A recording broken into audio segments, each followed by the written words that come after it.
Does anyone have anything they'd like to share this morning, or comment on, or ask any questions? I have a question regarding working with my injury. Mm-hmm. So breathing's been really interesting lately. Since I had lung surgery a few years ago, and I have damage to my vagus nerve. And what I've been noticing is that throughout the day, or like when I'm practicing, usually the breath feels like it's on one side or the other.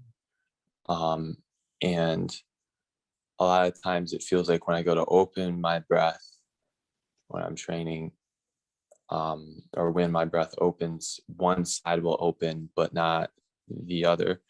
And so, but then lately I've been noticing that really they can both open. It's just it's almost like they're on two different modes or two different frequencies. So like one side might feel like silent pressure and the other side might feel more like dragon breath, or one side might feel like I'm breathing in more like through my nostrils, but I feel the breath in my throat, and the other side I feel it like more towards the top of my sinus.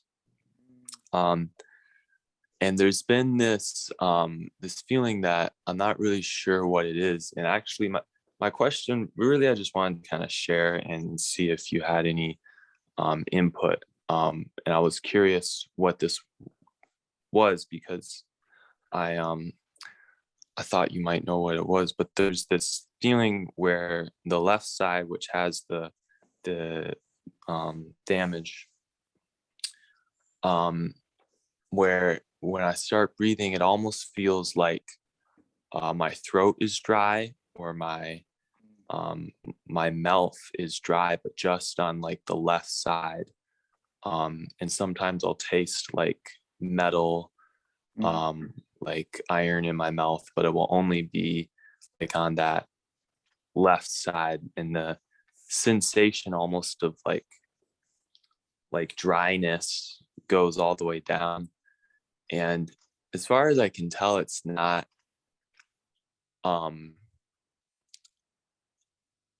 actually dry, I don't think, because my mouth feels wet. But it feels like when your mouth is dry and you just can't get you just can't satiate that feeling, and it goes up into the nostril when I breathe. And usually I get kind of stuck once it starts to feel dry, because it feels like it gets more uncomfortable as I keep breathing, as it like starts to open up. Like this morning, my breath really opened up more than I had in a while, where I felt both sides starting to engage, but they felt really different side to side, but they were both going. So I was like, yay. And then I started noticing this dryness. I was like, what is that? And then at some point, it got so uncomfortable, my breath started shutting down again. And I actually noticed like the right side shut down first. And when I slowed down my breath, it started to turn back on a little bit towards the end. But I was just curious if you knew what that might be, or had any directions or insights with my exploration. That was really good. I really like how complete the exploration is. So that's what I would like to say. Typically, if you taste metal in your mouth, it from how should I say this? Like a Chinese medicine perspective, oftentimes it means that you're having some issues with either your kidney or your liver. And sometimes actually it can lead to kind of, how should I say, your blood sugar being off and things like that. So like if you taste metal in your mouth, you know, that, how should I say, that's actually a good thing to kind of notice. And so that means that something overall systemically is actually off in your system. And with your lung being affected and your nerves being affected, that actually makes a lot of sense. Now, I really like the distinction where you actually talked about how your mouth feels dry, but you don't actually think it's actually dry. So that was like a really good distinction, I want to say, and like an important distinction, because if it was actually dry and you're tasting it, that's very different from it just feeling like that. So if it's just feeling like that, that typically means that it's, affecting your nerves a bit more, if that makes sense. So your nerves are affected in such a way where your nerves are firing in such a way where you're feeling it. And the question becomes, why is your nerve feeling that? Now, as I mentioned, typically that can be an effect of your liver or your kidney. If I check, it's most likely more on your kidney side. I mean, your whole system is stressed because if you had a surgery, and it's kind of interesting, you said that your vagal nerve was affected. So I don't know how you know that, but if your vagal nerve is affected, then that actually impacts your overall system, especially in terms of regulating your parasympathetic nervous system, or you're sympathetic to your parasympathetic nervous system, because if your vagal nerve can calm itself, then how do I say this? Then you can't fully rest, if you will. You can't fully relax because you can't fully feel safe. And so if your vagal nerve actually is affected from the surgery and you had an injury in that, then this kind of actually makes a lot of sense, because if that's the case, that means that you probably are not getting enough rest, and that probably means that your physical state is in a fearful state. And if that's the case, then your whole system is actually impacted. And if actually you've been going through that state for some time, then you start having effects like this. So that's probably a good place to start in terms of kind of like the experience that you're having, and probably a good kind of direction to go if you know that your kidney system is off, and it's being impacted because of this. Then we kind of actually have a direction where you kind of know that what is required is for you to be able to release the fear, and be able to actually bring balance and rest to your whole system, right?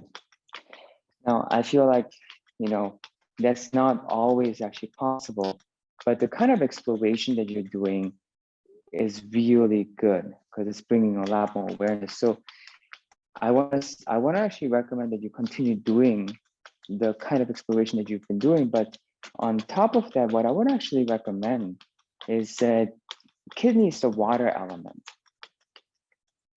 And water element has to do with emotions and also just the fluidity of water. And what I recommend is that you actually expose yourself to more water, whether it's swimming or playing in the water, where you kind of feel the freedom of the water, where you feel the nurturing of the water. I would actually also kind of look at taking more baths and relaxing in the warmth of that water, and not pressurized breathing, but actually within that, actually exploring the things that you're doing outside of pressurized breathing, in the warmth of the water, where you just kind of let yourself muse, because warmth is extra chi. And now if you do that in water, you bring in water element, and water element also is contemplative, meaning as in where you go in and you kind of recover. And so now, when you have an injury like that, your system is very plastic. And so I really like how you noticed the difference between your left. Actually, most people don't know this unless they actually go through something that you're going through. But actually, one side of the lung is actually always, you switch back and forth between one side of the lung and the other. Actually, even your nostrils only work on one side and the other. And it's actually supposed to be like that. They switch back and off. And it's, as you said, it's actually different frequencies. So that's actually really good noticing. And one of the reasons is actually for rest. They kind of switch off to create balance between the two. So that's actually natural. Now, when we first noticed that, we're like, oh, and we try and make both sides work, but that's actually not necessarily necessary. It's more important to optimize both sides. And it's actually more important, even if you start breathing from both sides more fully, where it feels really good, what you will notice is that there's a ratio between the two, so that one side can get more rest than the other, unless you're in a situation where you have to breathe in fully through both sides for maximum effect. But that's, a situation of stress, if you really think about it. And so I just first want to say that, that actually switching back and forth between the left and the right side is actually normal. And actually just noticing that. When I first noticed that, I thought there was something wrong with it too. And then, I asked Master Chin, and he was like, oh, that's normal. It's supposed to switch back and forth. And the point was a more fluid transition, and then actually a better ratio between the two. That feels better. And if the ratio is good, even if one side is turned on more, it actually will feel like a full breath. And so probably the issue is more that you're not feeling like you're getting that full breath where you feel like you're experiencing freedom all around, right? So that's gonna be my guess. And so I just kind of, oh, were you gonna say something? Yes, I was just gonna say, yes, that's exactly how it is. And it sounds like you're saying, just it's not so much getting both sides on; it's just having more nuance to be able to find the right ratio. So maybe it's like I only need the left side on 10%. If the right side's on like 80%, it doesn't need to come on like more, maybe. Yes. It's gotta be closer to like 60-40, but because even then, even like 10-20% difference between the right or the left, I don't know what the actual ratio is, but even just that gives the other side considerable more rest, if that makes sense. So That does. yeah. It's So really helpful. yeah. So so the kind of actually so there's actually three things I want to do here. Number one, to bring in the water element, because it feels like you're missing the water element right now, the dryness of the mouth and on the left side. And the left side actually also connotates more of a relational thing, your feminine side. And so you have, so the water element, the more emotional nourishment. So like, yeah, just more emotional satisfaction and also more fluid satisfaction. There was one. And then the other thing is I wanted to kind of say, okay, some of the things that you're noticing is actually a natural thing. And because of the surgery and where your system is at, it may be more stressed out, but the actual switching back and forth, that's actually okay. But the more important thing is the kind of exploration that you're doing is allowing your body to adapt to the injury, because the body is always looking to fully find balance. And so as you're looking for all these different explorations, like breathing like this, breathing like, that entire course of exploration is actually helping your body find new connections, where the old connection, it had, that you can't have anymore, actually, becomes irrelevant, where you can fully do what you need to do within the new circumstance. And so what I'd like to say is that kind of start anew, where you don't start with this idea that there's something wrong with your body, but more with this idea that your body is actually perfect, and that your perfect body is actually finding a new way to do something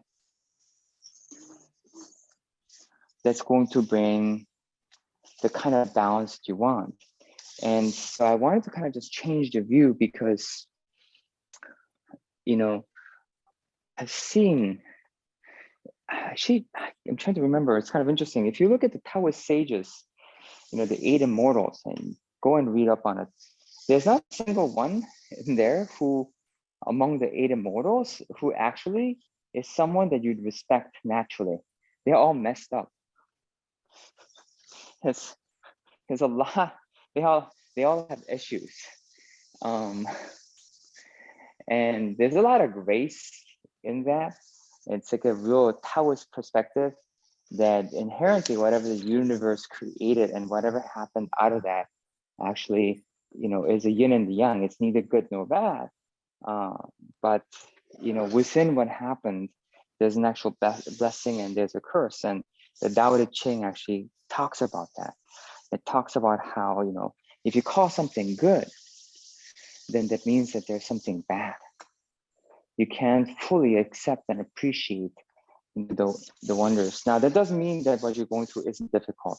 It definitely doesn't mean that, you're not, that what you're going through is not painful, or there isn't a lot of pain associated with it.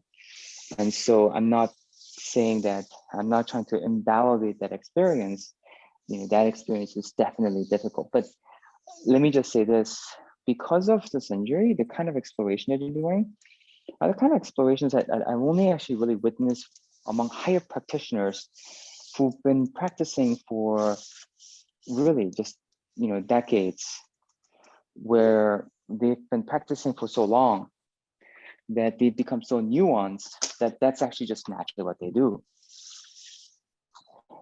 But because of your injury, it's actually forcing you to kind of have those explorations now. And so the kind of level of nuance and cultivation you're talking about is actually really like way ahead. Instead of trying to fix something that got broken, the better thing to do is actually just kind of look at it as that everything is perfect and that you're creating new connections.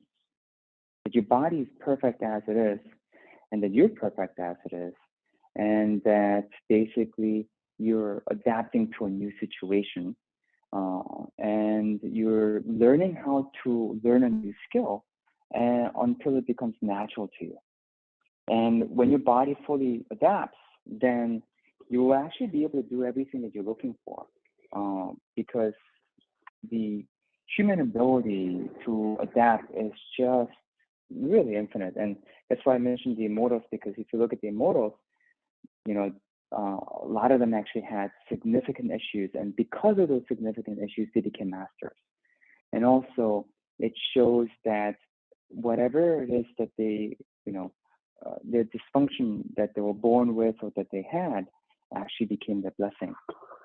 And so the second thing I kind of wanted to say was, when you look at this, really look at this from a perspective of, okay, like I am part of the Tao. I am the Tao. I'm perfect as is.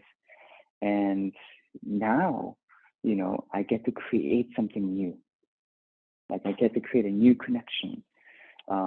And all I need to do is actually just bring awareness one step at a time and create a little bit of connection today.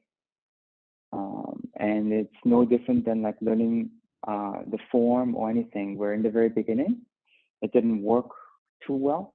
But then once, it started working, became just natural. And you'll probably remember that from your training. And so kind of just look at it from that perspective. And so that's the second thing I want to say, is to look at it as a new creation. The last thing I want to say is that, if the area, instead of trying to do something about it, I want to say, see if you can bypass it. This is not a common way, and I'm not saying ignore it, but bypass it.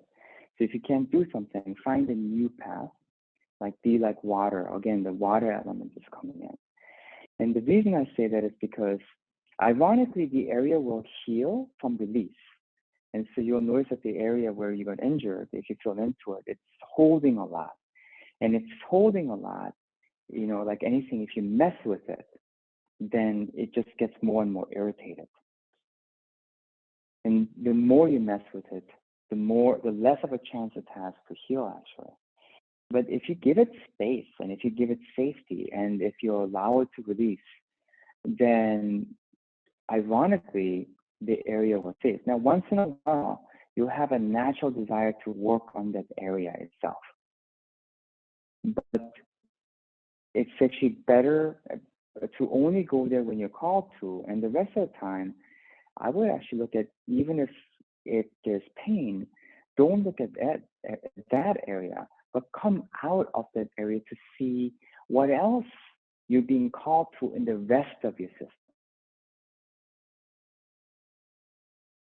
And as you call it out, you might be surprised what you're going to find out.